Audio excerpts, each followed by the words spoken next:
아침에 함께 봉독하실 하나님 말씀 에베소서 6장 10절로 18절 말씀 되시겠습니다. 저와 여러분이 한 절씩 교대로 봉독하시겠습니다. 정말로 너희가 주 안에서와 그 힘의 능력으로 강건하여지고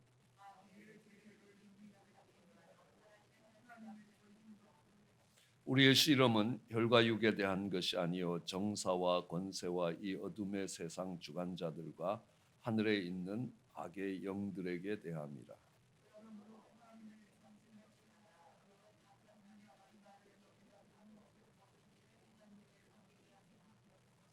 그런즉 서서 진리로 너희의 허리띠를 띠고 의의 흉배를 붙이고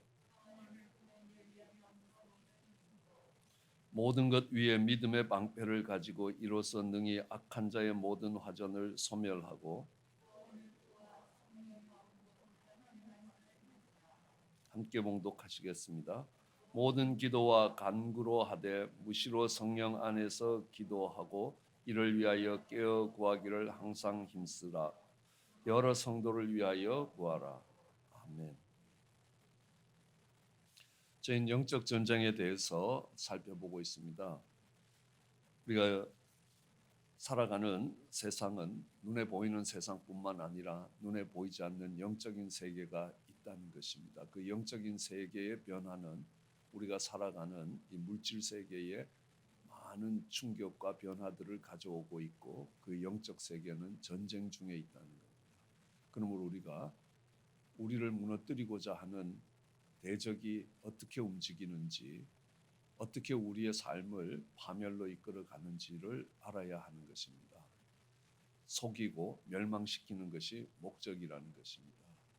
거기에는 이간하고 관계와 관계를 이간하고 정말 하나님의 일들이 진척되지 못하게 방해하는 그 세력이 분명히 존재하고 있다는 것입니다. 우리는 그것을 이름하여 마귀라고도 하고 사단이라고도 한다는 것입니다.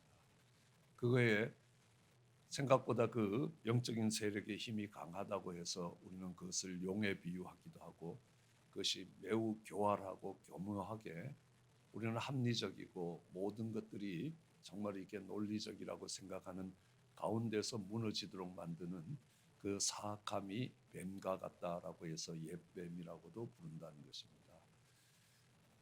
이 악한 영들은 주권을 무너뜨리고 주가 그리스도고 살아계신 하나님의 아들이라는 주권에 대한 공격이 들어올 것이고 말씀에 순종하는 권위에 순종하는 것들이 무너지게 만들 것이며 또 어둠으로 몰고 간다는 겁니다. 우리의 삶을 빛 가운데로 끌고 오는 것이 아니라 어둠으로 몰고 갈 것이고 결국 그 끝에 보면 내가 죽지 않는 악을 살려내는 것이라는 겁니다.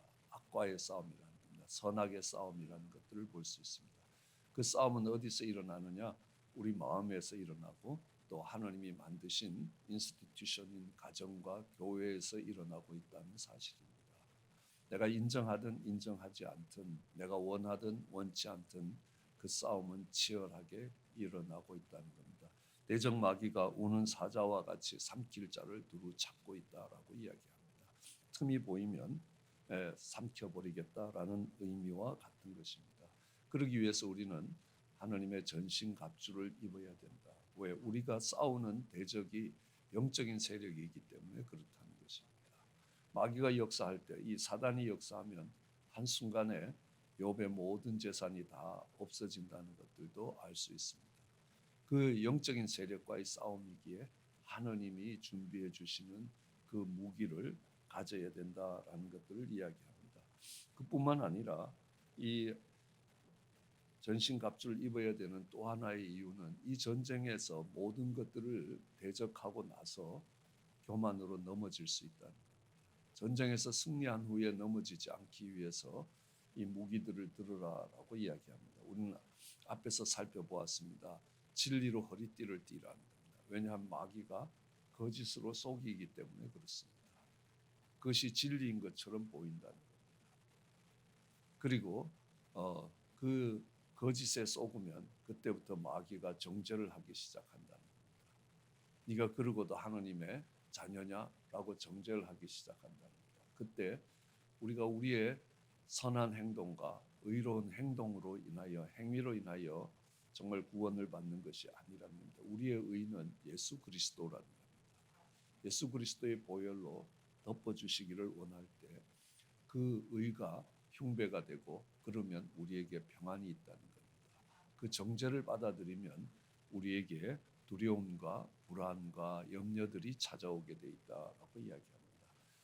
여기에 더하여 in addition to this 이 모든 것 위에 믿음의 방패와 구원의 투구와 또 성령의 검 곧 하나님의 말씀을 가져라. 앞에 있는 것이 기본 무기, 베이직 웨폰이었다면 뒤에 지금 나오는 구원의 투구와 성령의 검과 하나님의 말씀 그리고 이 믿음의 방패는 스트래티직 웨폰이라고 번역할 수 있습니다. 그러니까 전략적 무기라는 겁니다. 실제 전술에서 전략에서 사용될 수 있는 무기라는 것입니다.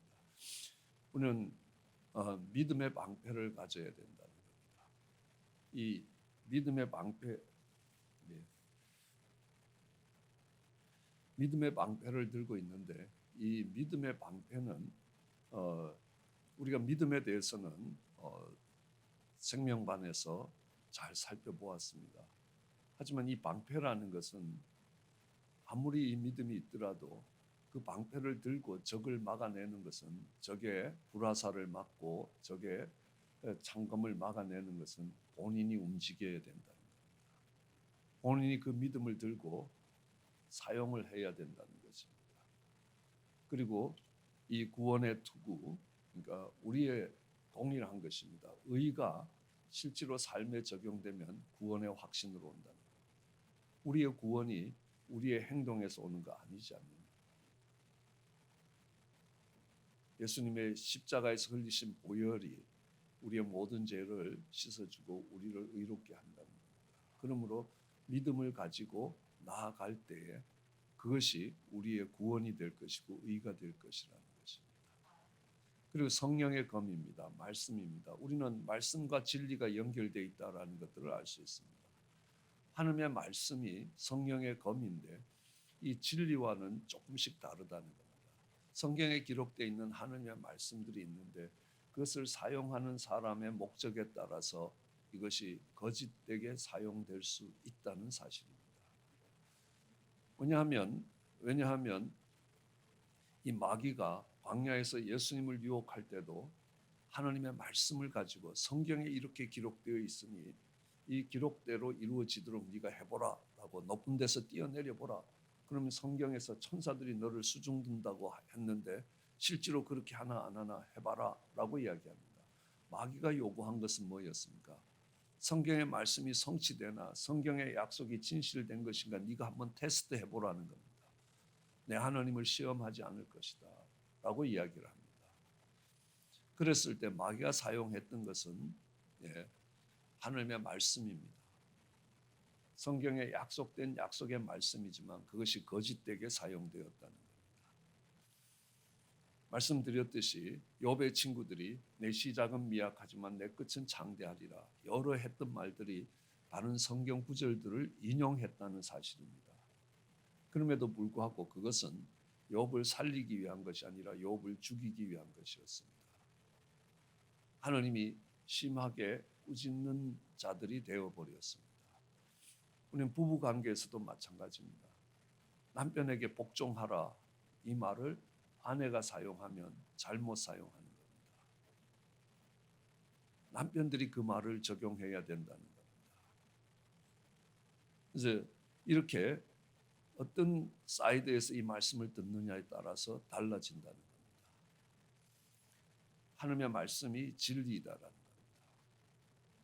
그러나 그것이 사용되는 것에 따라서 진리일 수도 있고 아닐 수도 있다는 겁니다. 그렇지만 하나님의 말씀은 진리일 뿐만 아니라 그 말씀은 은혜의 말씀이 되기도 하고 때로는 사랑의 말씀이 되기도 하고 약속의 말씀이 되기도 한다는 겁니다. 그것이 검이라는 것입니다. 마귀가 이야기합니다. 네가 돌이 빵이 되게 해봐라. 네가 아무리 신앙생활을 열심히 하고 교회에서 집 사고 장모지만 먹고 사는 문제를 해결해야 될 거 아니냐는 겁니다. 이것은 우리의 존재론에 대한 문제입니다. 존재입니다. 우리가 육적 물질 세계에 살아가는 존재인가?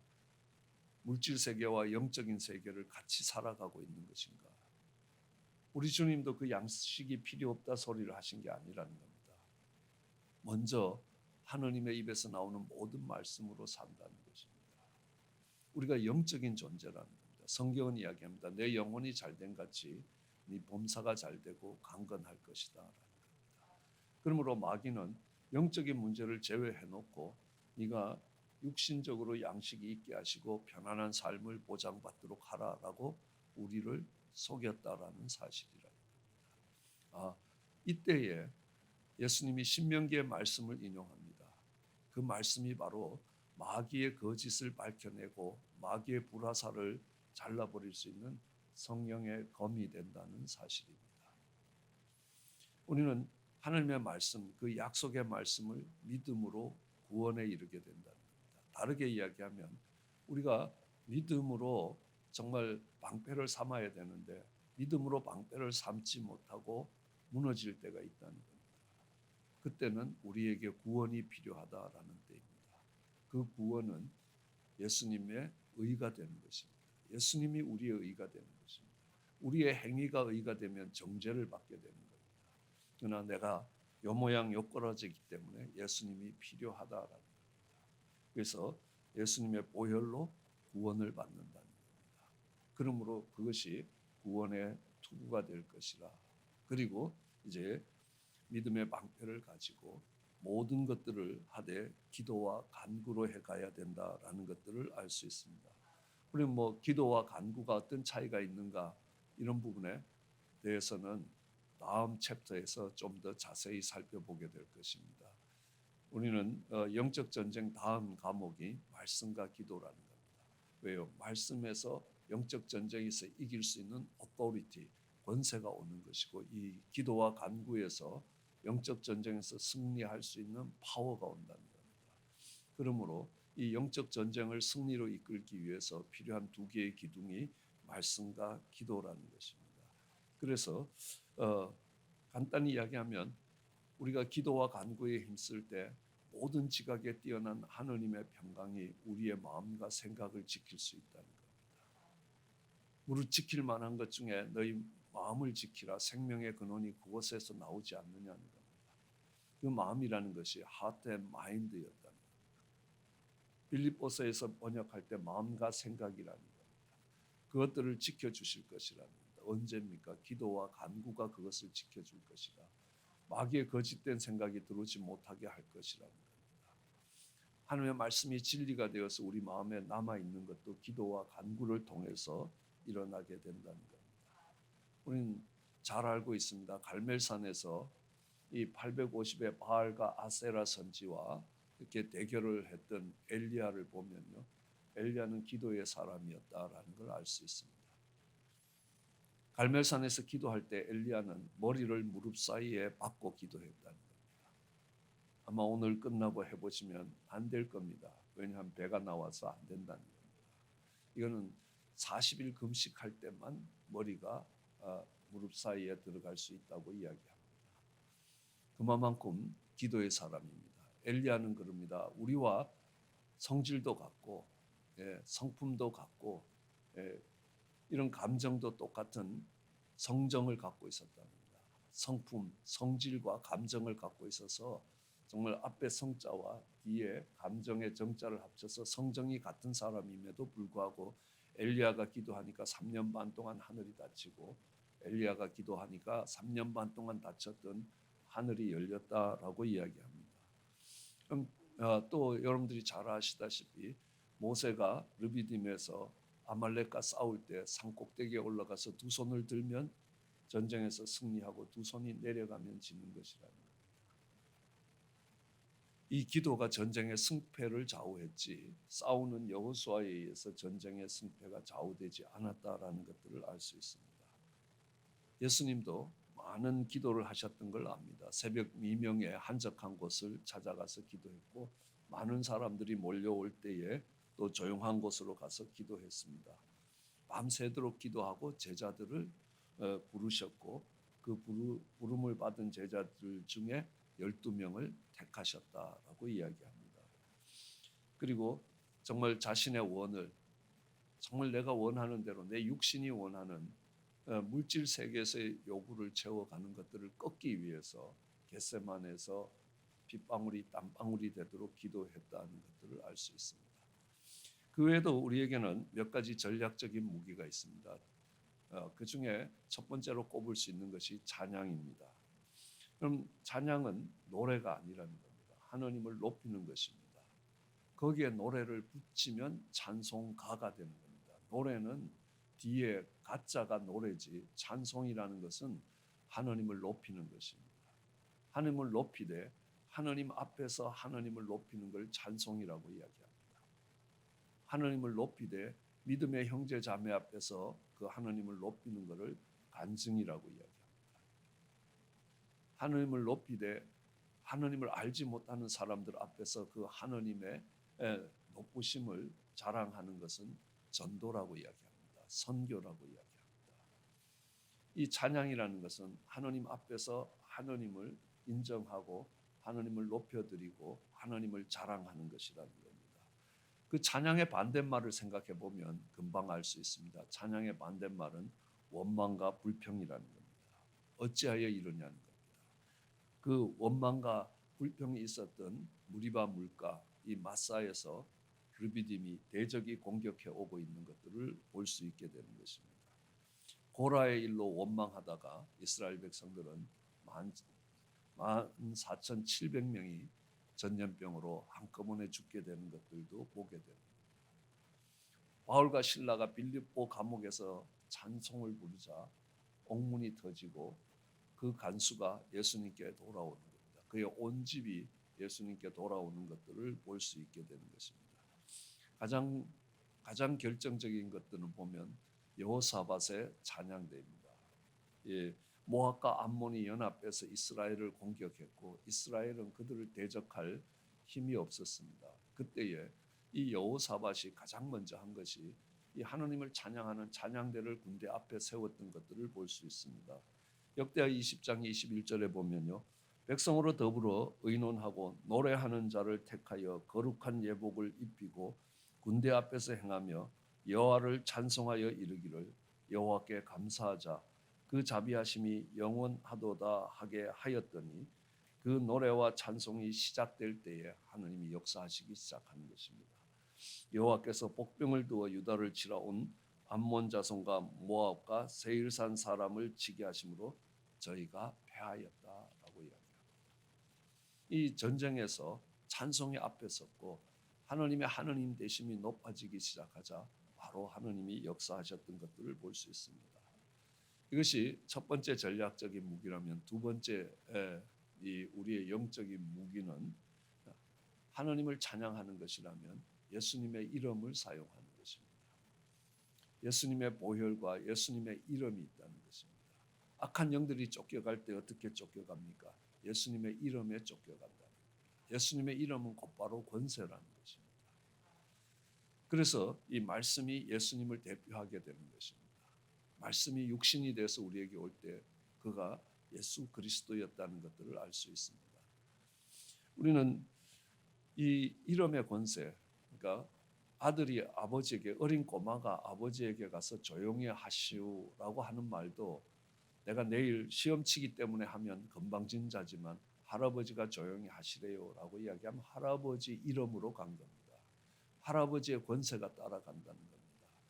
우리가 70인의 제자들이 두루 파송되었습니다. 이 누가복음에 보면요. 그들이 나가서 정말 주의 이름으로 기도하니까 귀신들이 쫓겨나가기 시작하는 겁니다. 누가복음 10장 17절입니다. 70인이 기뻐 돌아와 가로되 주여 주의 이름으로 귀신들도 우리에게 항복하더이다. 예수께서 이르시되 사단이 하늘로서 번개같이 떨어지는 것을 내가 보았다. 제자들이 70인의 제자들이 나가서 제자들은 예수 이름으로 이 더러운 귀신들아 물러가라라고 했더니만 귀신들이 항복하고 떠나가더이다라는 겁니다. 근데 그것을 예수님은 내가 봤다는 겁니다. 뭘로 보셨다는 거예요? 사단이 하늘에서부터 떨어지는 것을 봤다라는 겁니다. 내가 너희에게 뱀과 정갈을 밟으며 원수의 모든 능력을 제어할 권세를 주신다. 원수의 능력을 제어할 권세를 주신 것이지 그보다 더 큰 능력을 주신 게 아니라라는 겁니다. 너희를 해할 자가 결탄코 없으리라. 그런데 예수의 이름을 아무나 쓰면 되느냐? 그건 아니라라는 겁니다. 왜냐하면 스가랴의 7 아들이 그렇게 했다가 정말 그러니까 마귀가 달라드니까 벌거벗고 도망가는 그런 사건들도 이 사도행전에 기록되어 있습니다. 그렇지만 베드로와 요한이 성전에 올라가면서 안전뱅이를 보고 이야기합니다. 내게는 은과 금은 없을지라도 내게 있는 것 내게 주노니 곧 나사렛 예수의 이름이라는 겁니다. 그 예수의 이름으로 일어나 걸으라라고 했을 때 그 안전뱅이가 일어나더라는 것입니다. 그리고 우리에게 이 영적 전쟁에 또 하나 더 필요한 것은 바로 성령의 권능이라는 겁니다. 잘 알고 있지 않습니까? 성령이 임하시면 너희가 권능을 받는다. 그래서 예루살렘과 온 유다와 사마리아 땅 끝까지 이르러 내 증인이 될 것이다 라는 겁니다. 두려워하던 제자들이 담대하게 복음을 전파할 수 있는 능력이 어디에서 왔느냐는 겁니다. 성령의 임재에서부터 왔다. 성령의 충만함에서 왔다는 겁니다. 베드로가 복음을 전할 때도 그러니까 수천 명이 회개할 때도 성경은 이렇게 표현합니다. 베드로가 성령에 충만하여 이렇게 증거했다라고 이야기합니다. 그리고 성령의 이 권능은 우리에게 많은 은사로 나타나고 있습니다. 지식의 은사와 지혜의 은사가 이런 은사들이 다 성령님이 공급하는 것이고 은혜로 주신 선물들이지 않느냐는 겁니다. 그 가운데 우리가 갖추어야 될 것들이 있다면 물론 다른 무기들도 뒤에 가서 조금 더 살펴보겠지만 우리에게 있어서 꼭 필요한 것은 성도의 연합함이라는 겁니다. 마태복음 18장 19절에 보면 진실로 너희 중에 두 사람이 땅에서 합심하여 구하면 하늘에서 하나님께서 이루어 주시겠다라고 이야기합니다. 반대로 마태복음 12장 25절은 이야기합니다. 예수께서 저희 생각을 아시고 가라사대 스스로 분쟁하는 나라마다 황폐하여 절 것이요 스스로 분쟁하는 동네나 집마다 서지 못할 것이다 라고 이야기를 합니다. 형제가 연합하여 동감이 선하고 그곳에서 하나님이 복을 명하셨는데 곧 영원한 생명이라는 겁니다. 죄는 언제나 나누는 역사를 갖고 온다면 십자가는 언제나 하나로 묶어가는 역사를 가지고 있다는 겁니다. 성도의 연합이라고 이야기하지만 그 뒤에는 예수님의 십자가라는 겁니다.